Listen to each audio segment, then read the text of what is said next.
My name is Diane Brennan, and I'm 33 years old. 5 days before my sister's wedding, my phone buzzed with a message from my mother that would change everything. You're uninvited. Your sister is marrying into old money, and we won't have your drama humiliating us. I read it 3 times, sitting by myself in my apartment kitchen, the coffee growing cold between my hands. There was no explanation beyond that. No attempt to soften it, just a neat, surgical cut from the family I had spent my entire life trying to belong to. I wasn't surprised that my mother could say something so vicious. I was surprised by how casually she said it, like she was canceling a dinner reservation instead of removing her own daughter from her sister's wedding. Renee and I had never been especially close.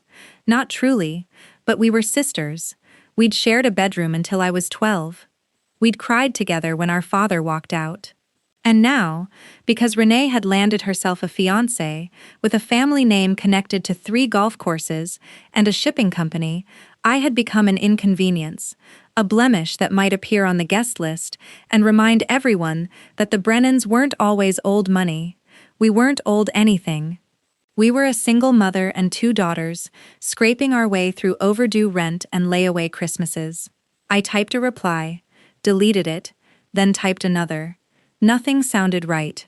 Anger wanted to come out sounding like begging, and begging wanted to come out sounding like anger, and neither felt like something I could send to a woman who had just called my presence drama. So instead, I simply sat there staring at the screen, waiting for the next message because I knew my mother. She never delivered bad news without following it with something designed to twist the knife a little deeper. Sure enough, less than a minute later, another text arrived. No words this time, only a photo. Their engagement picture, professionally taken, the kind you pay a photographer $300 an hour for, just so the lighting falls perfectly. Renee was glowing in a champagne-colored dress, her hair swept across one shoulder, laughing at something just outside the frame, and beside her, his arm around her waist, stood the groom. I stared at his face for exactly 3 seconds before something inside my chest went cold, then hot, then cracked wide open into the kind of laughter that doesn't come from amusement. It comes from disbelief so complete that your body doesn't know what else to do with it. I laughed until my ribs ached, until my eyes filled with tears, until I had to place my phone on the counter because my hands were trembling too badly to hold it steady. Because I knew that face. I had known that face for 4 years, long before Renee had ever met him at whatever charity gala or golf clubhouse she claimed had introduced them. I knew the small scar above his left eyebrow. I knew the way his smile never completely reached his eyes in photographs, like he was always calculating something just behind them. I knew because his name wasn't the name printed so proudly on the wedding website my mother had sent weeks earlier. The name beneath that photograph was Weston Cole, heir to Cole Maritime Holdings. But the man in that picture, the man my sister was marrying in 5 days, had another name entirely, a name from another life, a name connected to a version of him that my family had absolutely no idea existed. My mind raced backward through years of memories, trying to understand how any of this was possible. How could the same man exist in 2 completely separate worlds without either side ever colliding? I thought about the last time I had seen him, the circumstances so far removed from champagne toasts and old money weddings that the 2 images refused to fit together in my mind. I thought about what my mother would say if she knew. I thought about what Renee would do if she discovered the truth 5 days before walking down an aisle toward a man who wasn't who he claimed to be. I put the phone down again, flattened my palms against the cold kitchen counter, and forced myself to breathe. Being uninvited from the wedding suddenly felt like the smallest problem in the room. My mother believed she was protecting the family name by cutting me out. She had no idea that the real danger to that name was already inside the house, wearing a $3,000 suit and smiling for engagement photographs, waiting for a wedding day that was about to become something none of them could have imagined. I picked up my phone again, opened my contacts, and found the one number I hadn't called in over a year. My thumb hovered above the call button. Once I made this call, There would be no peaceful way back from what was coming. But some doors, once you see what waits behind them, can never be closed again. I drew one more breath and pressed call, because 5 days was not much time, and there was a wedding my family needed to understand far more clearly before it happened. The call connected on the third ring, and a familiar voice answered, cautious, as though he already knew this wasn't going to be a friendly catch-up.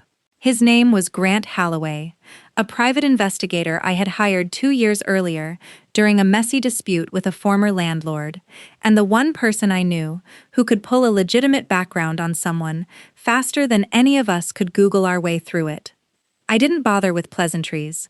I told him I needed everything he could uncover on a man named Weston Cole. And then, my voice trembling slightly, I told him why. Grant went silent for a moment before saying the words that confirmed the cold sensation already lodged in my stomach. He recognized the description immediately, because the man photographed beside my sister wasn't named Weston Cole at all. His real name was Julian Ferris. And 2 years earlier, Julian had been investigated for running an investment scheme that had drained retirement accounts belonging to at least 6 families before he slipped out of state and disappeared from every database that mattered. I sat with that information for a long time after we hung up, staring at the ceiling of my apartment as the pieces fell into place with nauseating clarity. Julian hadn't married into old money. He had constructed an entire identity around it, complete with a fake family name, a manufactured maritime holding company website that Grant confirmed had been registered only 8 months earlier, and a trail of half-truths solid enough to fool a woman desperate to prove she had climbed higher than where she began. Renee wasn't marrying wealth. She was marrying a con man. And in 5 days, she was going to stand in front of 200 guests and hand her entire life over to a man who had already done this to other families and walked away untouched. The hardest part wasn't uncovering the truth. The hardest part was deciding what to do with it. Knowing my mother's text was still sitting unanswered on my phone, knowing that the moment I opened my mouth about this, she would assume it was jealousy, revenge, drama, disguised as concern.